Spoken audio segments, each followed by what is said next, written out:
निगरान वफाकी हुकूमत ने बिजली के बिलों में रिलीफ देने का प्लान तैयार कर लिया है। सितंबर में 300 यूनिट वाले बिल में 3,000 रुपए तक कमी होगी। 60 से 70 हज़ार रुपए वाले बिल में 13,000 तक कटौती की जाएगी।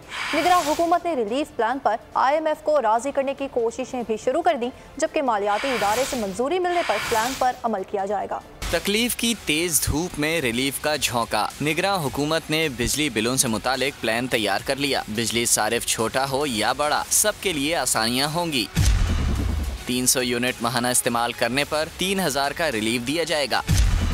60 से 70 हज़ार वाले बिल में 13,000 तक की कमी की जाएगी। मुजव्वज़ा रिलीफ सितंबर के बिलों में फराहम किया जाएगा। हुकूमती ज़राए के मुताबिक प्लान फाइनल है, मगर IMF की रजामंदी से मशरूत है। निगरान हुकूमत की IMF हुक्काम से बातचीत जारी है। अवाम की तकलीफ के पेश नज़र आलमी इदारे को कायल करने की कोशिश की जाएगी। सब्सक्राइब करें और बेल दबाएं ताकि कोई खबर रह न जाए।